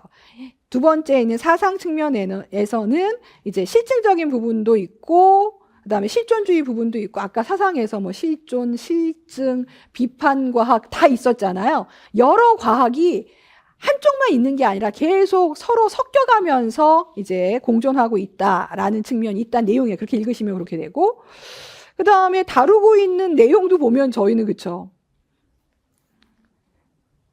영양학은 어떤 그 학교에서는 저쪽이 자연과학에 들어가 있기도 하거든요. 식품영양학과가 왜냐면 식품영양이고 식품과학이 다 들어가 있으니까 그렇게 되고 저희 재무관리 쪽은 저기 경영이나 경제학과 들어가 있는 거잖아요. 영역 중에 일부가. 그래서 막 복합적으로 내용들이 연계가 되어 있다. 그래서 학문의 융합을 꾀하고 있습니다. 뭐 이렇게 하고 있고요. 그 다음에 교육적인 측면이라고 했는데 요거는 이제 하버마스의 세 가지 행동 체계가 가정교과 안에 다 이제 들어가 있다라는 그런 내용으로 들어가 있어요. 그래서 우리는 융합교과 혹은 융합교육인데 약간 변증법적이다라고 하시는 주장이 하나 있습니다. 근데 이거는 그 논문을 쓰신 분의 주장이니까 그렇게 보는 그 이제 요즘의 관점이 있다. 가정교과를 변증법적 융합교육으로 보는 관점이 있다라고 생각하시면 돼요. 그 다음에 가정교과를 생활교과다라고 보는 입장이 있는데 생활교과는 맞긴 하죠. 근데 생활교과를 어떤 식으로 해석하는지를 이제 또 논문에서 다루고 있는 거예요. 그래서 생활세계를 지금 위에 있던 니은에 있는 것처럼 변증법적인 관점으로 보는 것도 있고 기억의 이제 유물론적 관점 해서 이제 보는 것도 있는데 왜냐하면 1번의 생활세계에 대한 부분을 보시면은 그러니까 생활세계가 사적인 세계와 공적인 세계를 분리해서 보는 관점이 지배적이에요. 이건 사생활이야 이렇게 하잖아요. 이건 사생활이야. 저희 인간발달 혹은 의파트 보시면 자아도 보면 개인적인 자아가 있고 그러니까 아이가 있고 사회적인 자아 혹은 공적인 자아가 있잖아요. 그래서 의상할 때 보면은 그러니까 아이로 존재할 때 의상과 이건 별로 이제 관심이 없고 그러니까 사회적인 측면으로 봤을 때 옷을 입으면 어떻게 옷을 입는지를 보는 거예요. 그리고 저희 뭐 다면적 자아 이런 것도 보시면은 네, 엄마 아빠로 보일 때, 친구로 있을 때, 그다음에 뭐 교사나 직장인이나 친구들하고 뭐 이렇게 있을 때마다 자아의 모습이 다르고 자아가 착용하는 의상이 다르죠. 의상학이 보통 그걸 얘기를 하거든요. 그래서 생활세계라는 용어는 그냥 세계 중에 사적인 영역을 부르는 용어라고 보시면 돼요. 생활은 그러니까. 개인적이고 조금 더 확장하면은 가족적인 정도의 혹은 나중에 선생님들 보시면 1차 집단하고 2차 집단도 하시게 돼요. 그 소비 쪽에서 약간 1차 집단적인 부분에 그런 삶의 내용들을 생활이라고 이제 얘기를 했던 거죠. 그래서 요거와 공적 혹은 사회적인 거는 분리가 된다라고 생각을 많이 했던 거죠. 그래서 가사노동도 사적인 노동을 생각을 했던 거니까요. 그렇게 했던 부분이 있었는데 유물론은 아니다. 총체다. 어차피 삶이니까 총체다. 보고 니은번의 변증법은 두세 개가 연속성이 있을 것이다. 변증법은 분리가 아니잖아. 이거 있고 이게 있으면 여기가 개인 생활이 공적 생활에 영향을 주고 공적 생활이 개인 생활에 영향을 계속 연쇄적으로 들어가는 거죠. 이렇게 들어가는 거예요. 그런 관점들이 있다. 그래서 지금의 생활 세계를 보는 거는 그 공적인 생활 혹은 사회적인 생활하고 분리된 생활 세계가 아니라 연계가 되어 있고 서로 상호작용을 하는 쪽으로 이해를 하고 있다라고 생각을 하는 거죠. 그 다음에 17페이지 그러면 하버마스는 당연히 이제 유물론적인 변증법적인 생각을 하고 있는데 문제에 답을 쓸 수가 없기 때문에 저건 문제가 나오진 않을 텐데 그러니까 이렇게 생활세계가 있고 그 다음에 지금은 이렇게 아마 공통분모가 있을 거예요. 이제 공적인 세계가 있다라고 생각하시면 예전 이거 이제 분리됐다고 생각했다면 지금은 뭐 이렇게 공통 분모도 있고 뭐 서로 영향을 이렇게 주고 받고 이런 식으로 되는 거라 생각하시면 돼요. 근데 하버마스는 당연히 이런 상황인데 이게 생활 세계는 생활 세계만의 룰이 있어요. 뭐 저희 1차 집단의 룰이 있죠. 애정적이고 서로를 뭐 부양하고 돌봐주고 뭐 그 실익에 대해서 이렇게 완전히 따지지 않는 그런 건데 공적 세계는 조금 달라요. 생산을 해야 되고 가치를 따져야 하고 지배를 하거나 예측 통제를 해야 되거든요. 그렇게 봤어요. 하버마스는.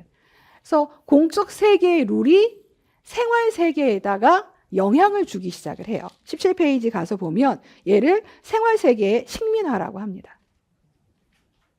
식민화라고 해요. 꼭 되는 건 아닌데 일정 부분 그런 게 있기는 해요. 어떤 부분이 있긴 합니다. 그래서 예를 들어서 공장에서는 몇 개를 넣었으면 몇 개가 나오는 효율이 중요하죠. 뭐 효율을 따져요. 그 다음에 이제 경영에서는 어떤 것에 이득이고 어떤 게 손해인지 금융만 해도 그렇죠. 효율, 뭐 이윤 이런 것들을 따져요.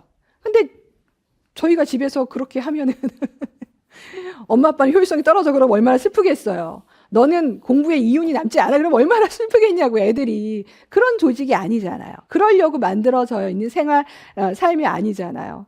그래서 17페이지 생활의 세계를 보시면 생활 세계가 상호 이해 그리고 소통 이런 그런 장인데 화폐, 권력, 물질주의 뭐 이렇게 하실 수 있겠죠. 뭐 이렇게 물질주의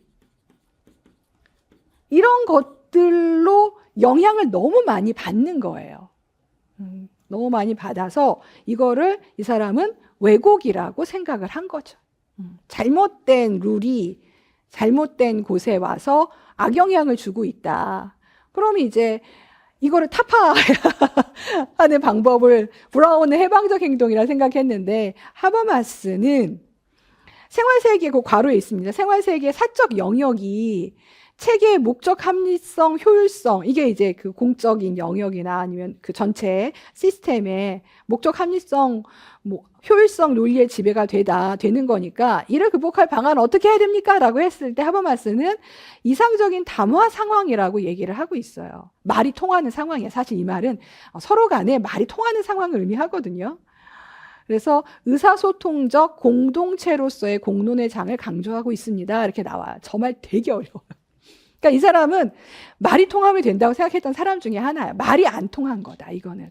이쪽의 언어와 생활세계의 언어가 서로 다르고 다른 화법을 쓰는데 공적 세계의 언어로 생활세계를 우겨 넣는 거죠. 말이 안 통한 상황이니까 합리적이고 이성적으로 말이 통하는 상황을 만들어 달라. 그게 이상적 담화 상황이에요. 나중에 검색하시면 무진장 어려워요. 네, 철학적으로 엄청 어렵습니다. 그래서 많이 권해드리진 않지만 궁금하시면 해보셔도 돼요. 그러다 보니까 이제 하버마스가 말하는 생활세계는 의사소통적인 부분이 굉장히 강해요. 그래서 아까 규범성과 엄밀성 혹은 과학성을 모두 갖추고 있는 의사소통적 실천이란 말을 쓰게 된 거예요. 하버마스는 그랬어요. 브라운은 아니에요.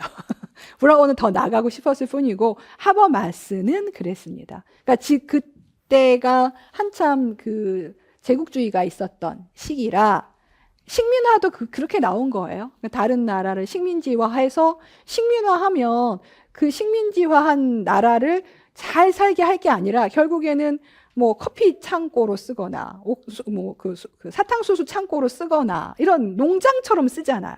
그 공장의 하나처럼 그 국가를 썼기 때문에 그게 식민지배의 이제 현상이라고 생각을 했던 거죠. 그래서 생활세계도 그렇게 이제 과학이나 뭐 어떤 그 외적인 세계에서의 효율을 가지고 생활세계를 이제 지배하려고 본다라고 생각을 했었어요. 뭐 지금도 일부 있긴 하지만 이게 맞다가 아니라 하버마스는 그런 배경을 갖고 있는 사람이었습니다. 그 다음에 리을에 있는 현상학적 관점은 현상학을 조금 알고 계시면 쉽긴 한데 그냥 보고 해석하는 학문이 현상학이에요. 저랬구나. 그런 마음이었구나. 그런 일이 있었구나. 그랬구나요. 진짜 그랬구나요. 너는 그랬구나. 나는 이랬는데. 이런 게 현상학이거든요. 그래서 현상학적 관점을 갖고 생활세계를 보기도 한다. 그러니까 생활세계를 있는 그대로 해석하고 이해하려고 하는 그런 관점도 있습니다. 그래서 생활교과를 보는 관점이 여러 개가 복합적으로 섞여 있다라고 보시면 돼요.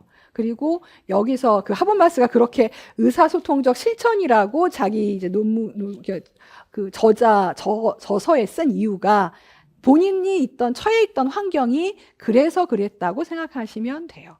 네. 그러니까 이분이 이제 조선시대 유교학자였으면 남녀 칠세 부동석을 얘기하실 수 있었던 것처럼 그 본인이 살았던 세계의 지배적인 관점에서 벗어나기 힘들어요. 이렇게 있었습니다. 그래서 17페이지에 그런 내용이 있었고 18페이지의 문제 하나만 더 보고 갈게요. 23년도 18페이지의 문제. 그래서 지금 25, 23, 24년도 꼭 이렇게 같이 보고 있는데 자, 여기는 뭐 학술해서 실천의 의미가 시대에 따라 달라졌는데 고대에서는 프락시스라고 했네요. 이렇게 이제 24년도 나온 거예요. 그래서 고대 그리스에서 실천의 의미는 정치적 활동, 실천적 지혜와 관련된 신중한 행동. 요게 이제 한 번 더 나왔고 그 앞에 이걸 낸 거예요. 선을 목적으로 하는 윤리적 행동. 얘가 나온 거예요. 그래서 아니 뒤에를 내줘야지 왜 이걸 넣어주신 거예요? 한참 했어요. 우리가 얘를 왜 기억해야 돼? 뒤를 기억해야 되는데. 근데 다음번 문제에는 요게 윗줄로 되어 있어. 실천적 지혜는 뭐야? 이런 식으로 나오긴 했죠. 프락시스도 물었나요? 그런 식으로 나왔어요. 그래서 요게 이제 요거 고대에서의 실천의 의미를 그 줄을 하나 중에 일부를 괄호 넣기를 하셨고 그 다음에는 이제 가정학의 사명이 나와요. 이분도 80년대니까 꽤 오래되긴 했는데 그래서 여기서는 세 가지 행동 체계를 형성하고 유지하는 걸 중요하게 여겼다. 그래서 세 가지 행동 체계에는 기술적, 의사소통적, 그 다음에 해방적 행동으로 이루어져 있습니다. 이렇게 준 거죠. 그래서 기억에 들어가는 내용을 쓰시고 용어라기보다는 그 내용이었고 니은에 해당하는 세 가지 행동 체계의 중요성을 두 가지 서술해서 19페이지 보시면은 바로 이제 가정학의 사명이 있죠. 그 다음에 이제 디귿은 그냥 해방적 행동, 그냥 그 단어만 쓰시면 되는 해방적만 쓰시면 되겠죠. 그래서 19페이지에 이제 브라운의 사명은 가정학의 사명을 외우면은 그대로 이제 세 가지 행동 체계의 중요성이 나오는 건데 못 외우세요. 네, 그 말을 그 논문에 있는 거 고스란히 한국어로 바꾸셨는데 말이 너무 어려워요. 그래서 개인의 자아 형성을 성숙하게 하고 사회적 목표와 그것을 성취하기 위한 그러니까 성숙하게 하고 이렇게까지가입니다. 그래서 19페이지 보시면 행동체계의 중요성에서 동그라미 2번 나온 게 사명을 찢은 거예요. 쪼개놓은 거예요. 개인과 가족의 진정한 모습으로 자아를 성숙하게 한다. 여기에 이제 다른 전공서가 나오면서 저 앞말이 너무 어려우니까 새롭게 번역을 하신 말입니다. 그러니까 자아 성숙이에요. 자아 성성을 위한 자아 형성, 뭐 자아의 성숙 이게 있고요. 뒤에가 말이 좀 길어요. 뒷말이 조금 힘든데 19페이지에 그 행동체계의 중요성 그 말로 볼게요. 사회적 목적과 그 목적이 있으면 그 목적을 달성할 수 있는 수단이 있겠죠. 그러니까 목적과 수단을 비판할 수 있어야 돼요. 그대로 쓰면 안 돼요. 우리는 대학을 가야 한다 라고 하면 대학을 가야 한다를 무조건 하는 게 아니라 얘를 비판적으로 볼 수 있어야 한다 생각하시면 돼요. 그래서 비판하고 고찰하는 같은 말이겠죠. 비판적으로 성찰을 해야 하는데 이거를 나 혼자 할 수 있는 건 아니에요. 그러니까 이거를 대학은 당연히 가야 하는 거 아니야? 그거를 왜 안 가려고 해? 라고 하는 게 아니라 이거를 대학을 안 갈 수도 있지. 삶의 목표가 대학만 있는 건 아니니까 이거를 이제 그 목표든 혹은 수단을 이제 비판적으로 성찰해야 하는데 혼자만 하는 게 아니라 같이 해야 돼요. 그래서 보시면 계몽과 협조라는 용어가 나오는 거예요. 저거 못 썼어요, 선생님들. 여기는 그냥 협동 이렇게 나오긴 하거든요. 그러니까 계몽과 협동이라는 거는 누군가를 깨우친다는 얘기예요. 그리고 서로가 도와야만 목적도 바뀌고 수단도 바뀔 수 있죠.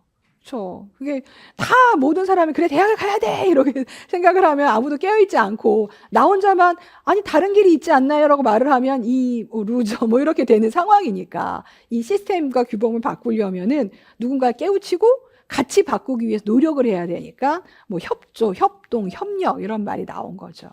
그래서 이거를 그 중요성을 두 가지 쓰는 거였는데 그냥 자아 성찰, 자아 성숙, 자아 형성 정도는 하나 맞으시고요. 두 번째는 거의 다 못 쓰셨어요. 예, 이 사명을 완벽하게 외우신 분이 아니면 얘는 못 써요. 그래서 그때 23년도에 왜 이런 문제를 내셨나요? 라고 했던 것 중에 하나긴 했습니다. 그냥 이 세 가지 행동 체계를 그냥 쓰게 해주시지 그랬던 해가 있었습니다. 자, 그러면 선생님들은 저희 지금 한 35분, 40분 됐으니까 점심 식사 하시고 저희는 요때 식사합니다. 그래서 12시 한 35분, 40분 그 정도까지 식사하시고 나서 저희 다음 거 보도록 할게요.